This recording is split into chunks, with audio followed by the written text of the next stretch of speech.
नमस्कार दोस्तों, काका trick VK Chaudhary YouTube channel पर आप सभी दोस्तों का स्वागत एवं अभिनंदन है। आइए आज हिंदी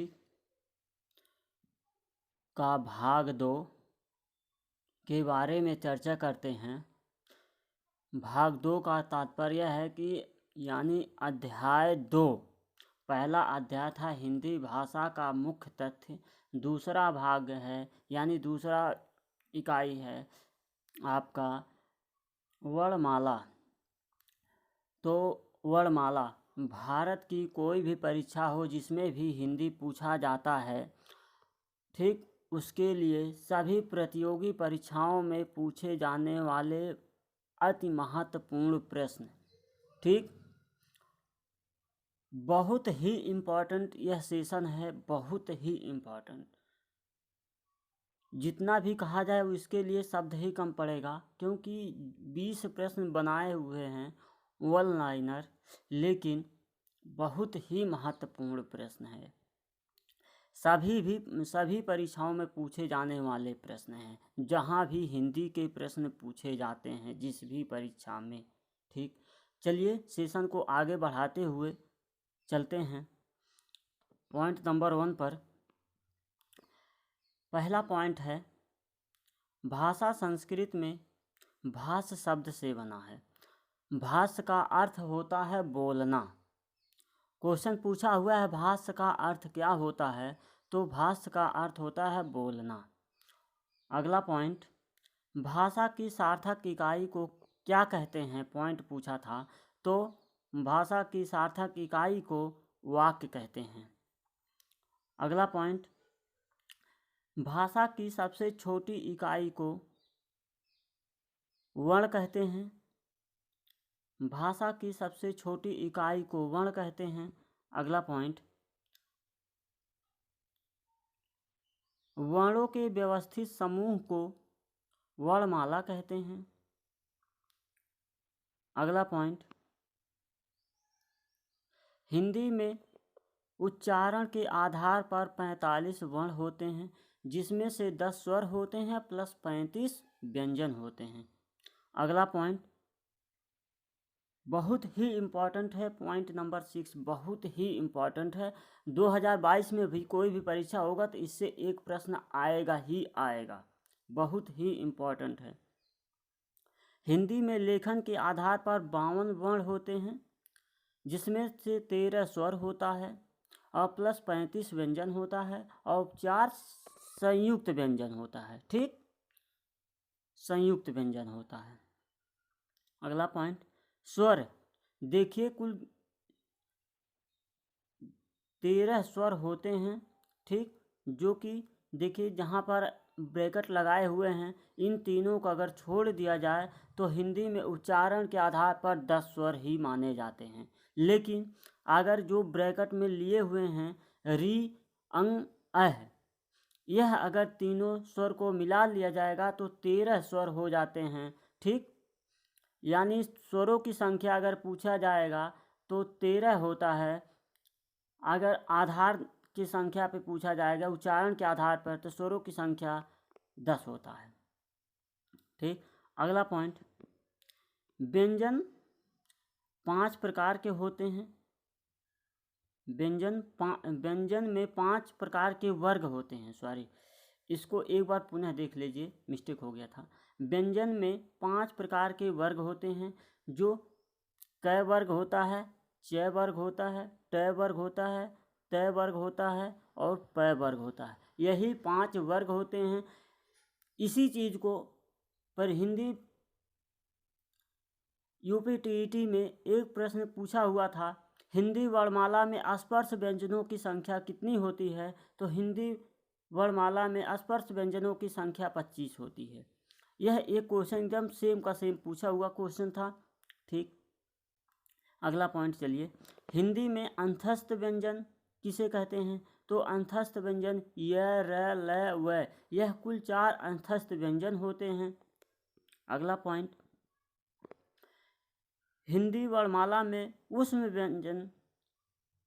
ऊष्म व्यंजन या इसी का दूसरा नाम संघर्षी व्यंजन होता है, जो 4 प्रकार के होते हैं। पहला से सलजम वाला से, दूसरा से षटगोड़ वाला से, तीसरा से सपेरा वाला से और है से हल। यह 4 संघर्षी व्यंजन या ऊष्म व्यंजन होते हैं। ठीक। अगला पॉइंट, हिंदी में संयुक्त व्यंजनों की संख्या कितनी होती है? तो हिंदी में संयुक्त व्यंजनों की संख्या 4 होती है, जो छत्री, त्रिशूल, ज्ञानी, श्री, यह 4 संयुक्त व्यंजन होते हैं। देखिए यहाँ नीचे लिखे हुए हैं, इसको संयुक्त व्यंजन मतलब इसको जो है 2 भागों में लिखा जा सकता है, इसका संधि विच्छेद करके लिखा जा सकता है। क प्लस स, इसमें प्रश्न कैसे पूछाता है यह भी जान लीजिए।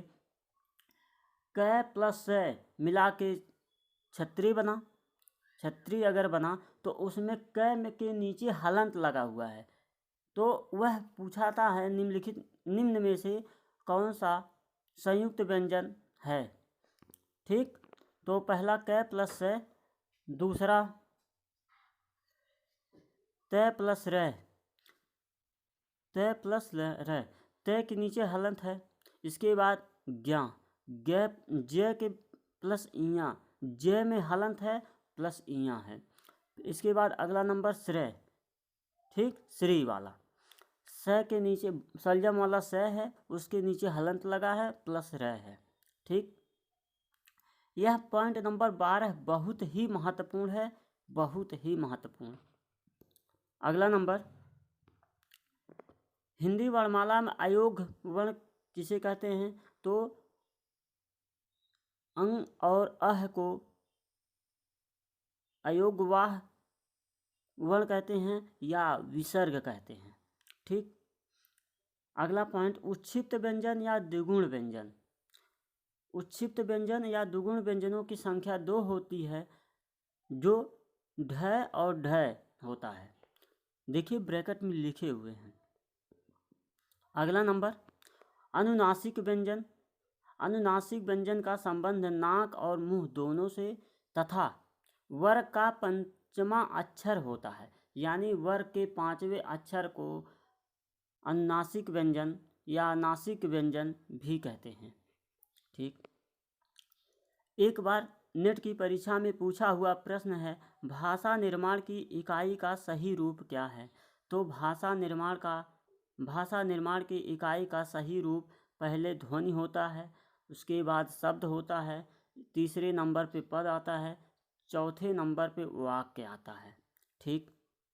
अगला पॉइंट, पुनः देखिए नीचे जो 17 नंबर पॉइंट है, यह भी JRF की परीक्षा 2000, अब हम आपको बता ही दें किस सन में पूछा हुआ JRF में किस सन में पूछा हुआ हम आपको बता ही दें।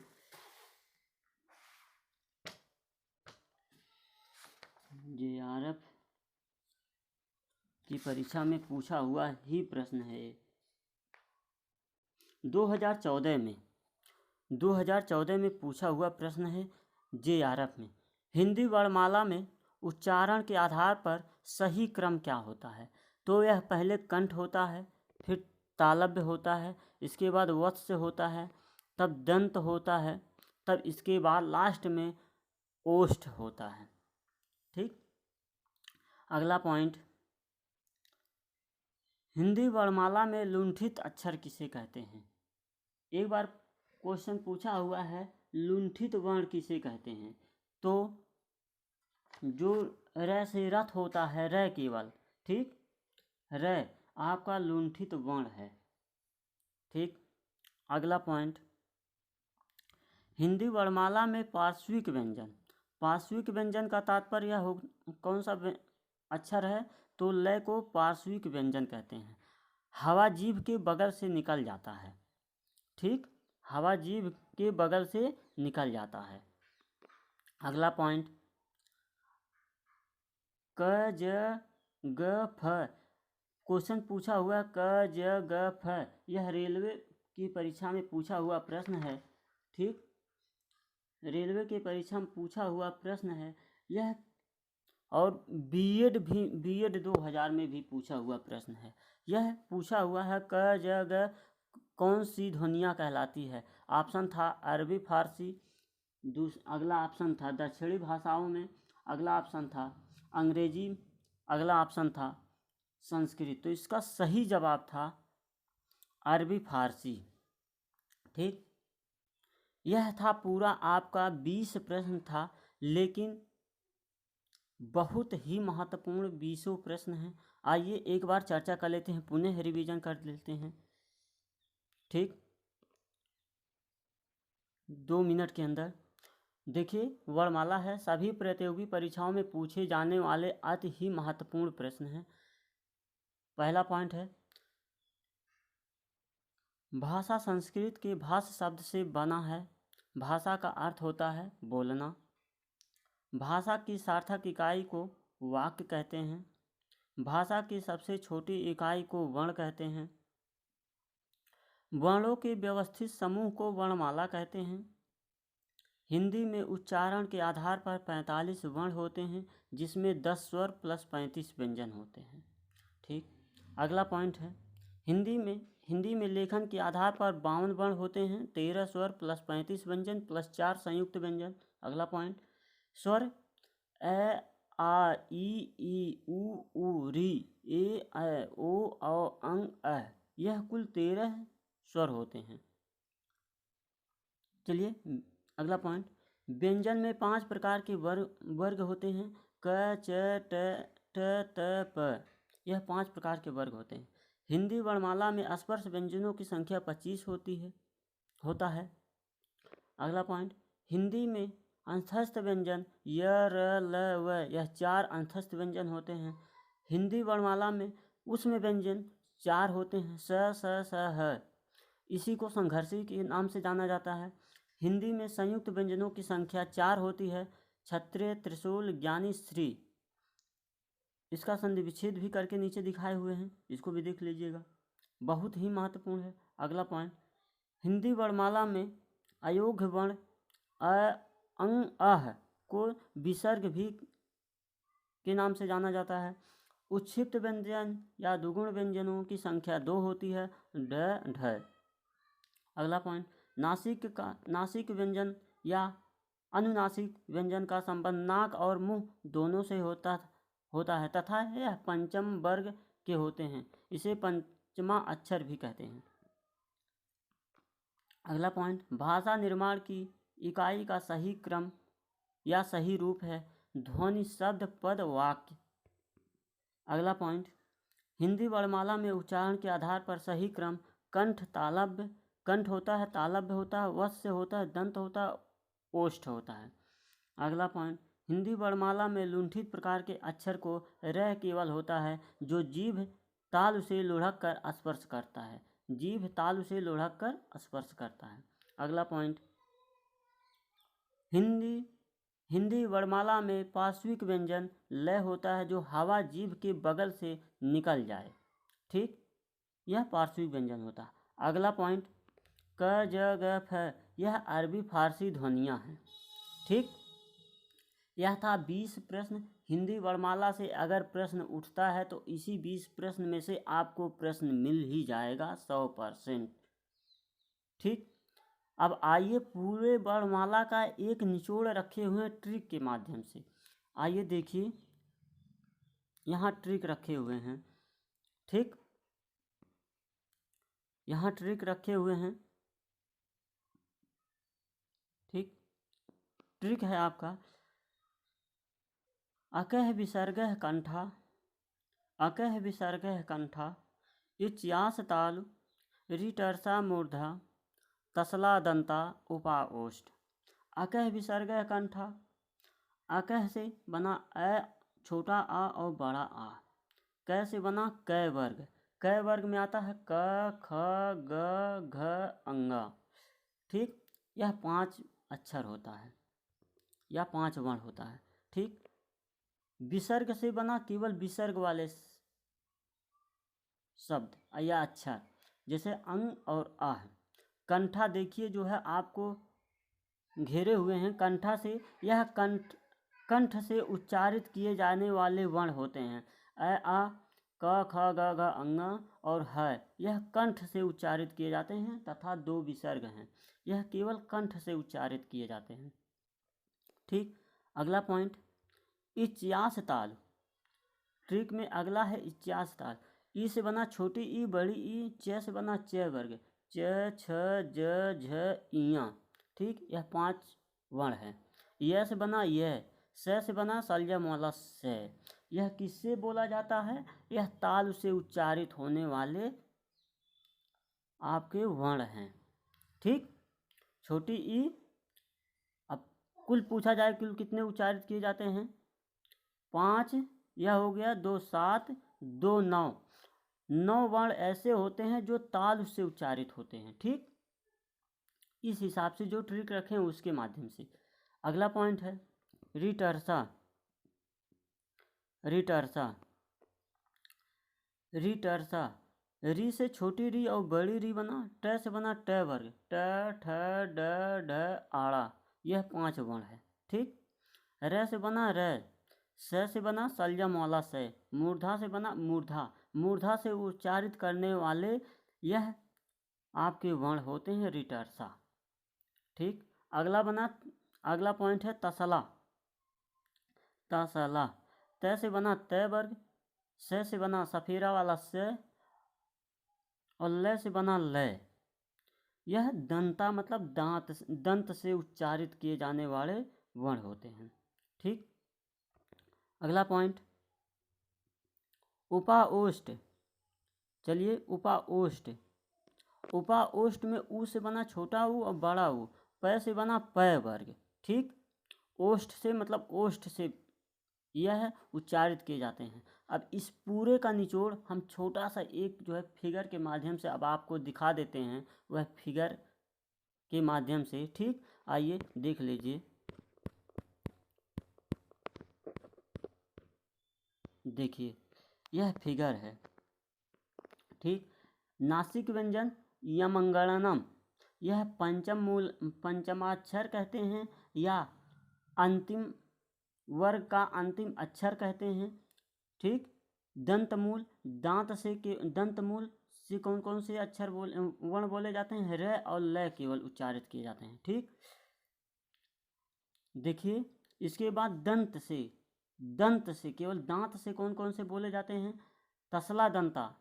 ठीक। देखिए ट्रिक बताए थे तसला दंता। तसला त से त वर्ग में त थ द ध न आता है और से सपेरा वाला स है, यह दांत से बोले जाते हैं। ठीक।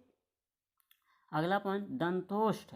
दांत और ओष्ठ से जो अक्षर वर्ण बोला जाता है वह वर्ण व से वट होता है, केवल व। ठीक। ओष्ठ केवल ओष्ठ से कौन सा बोला जाता है? छोटा ऊ और बड़ा ऊ और प वर्ग बोला जाता है। ठीक। ओष्ठ प्लस कंठ, कंठोष्ठ इसे कहते हैं। इससे कौन कौन से अच्छा बोला जाता है? कंठोष्ठ ओ और आ, जैसे अंग पे चंद्र बिंदी होता आ, वह वाला अक्षर बोला जाता है। ठीक। मूर्धा से बना री से छोटी री और बड़ी री जो होता है री और री। ठीक। ट से बना ट वर्ग, ट ठ ड ढ आड़ा और जो है षटगोड़ वाला स। ठीक। यह है। इसके बाद अगला बना तालु है। तालु या तालव्य, छोटी ई और बड़ी री, च वर्ग बोला जाता है, च छ ज झ इया। ठीक। इसके बाद यह से यज्ञ वाला यह और सलजम वाला से बोला जाता है। ठीक। कंठ प्लस तालु, कंठ और तालु से जो वर्ण बोले जाते हैं वह ए होता है और ए होता है। ऐसे मतलब ए से एड़ी वाला ए होता है, ए से ऐनक वाला ए होता है। ठीक। कंठ, केवल कंठ से कौन से अक्षर बोले जाते हैं उसको देख लीजिए। अ आ अंग मतलब विसर्ग वाला अंग और आ है। और क वर्ग क ख ग घ अंगा अंगा, यह सब कंठ से बोले जाते हैं, उच्चारित किए जाते हैं। ठीक, यह सब कंठ से उच्चारित किए जाते हैं। ठीक, यह था पूरा वीडियो आपका। अति ही महत्वपूर्ण वीडियो है। अगर कोई भी पूछ रहा है, किसी भी तरह से परीक्षा में प्रश्न पूछ रहा है, तो इसी वीडियो से आपको यह 20-22 मिनट का जो वीडियो रहेगा, इसी से पूरा आपका चैप्टर समाप्त हो जाएगा हिंदी वर्णमाला का। इसमें से कोई दो राय नहीं है। पूरा आपका कहीं भी प्रैक्टिस, अगर सोच रहे हैं प्रैक्टिस भी चाहिए, तो 2-1 दिन में इसके लिए एक प्रैक्टिस भी चालू करेंगे। हर चैप्टर का प्रैक्टिस देंगे, लेकिन अभी कुछ समय लगेगा। 10 प्रश्न या 20 प्रश्न हर टॉपिक से जो है, जितना भी टॉपिक पढ़ाए रहेंगे यूट्यूब चैनल पर अपने, उसका भी हम एक प्रैक्टिस सेट भी देंगे, ताकि आप लोग का एकदम हिंदी 100% मजबूत हो सके। ठीक है, रास्ता दिखाने का कार्य मेरा है और चलने का कार्य आप सबका है। ठीक, आप सबसे एक निवेदन है कि चैनल को लाइक कीजिए, सब्सक्राइब कीजिए और दोस्तों के साथ शेयर कीजिए। जितना अधिक हो सके सब्सक्राइब कराएं और शेयर कराएं, लाइक कराएं, कमेंट कराएं। ठीक, हमसे जितना हो सकेगा हम आप सबको देंगे। ठीक, जय हिंद, जय भारत।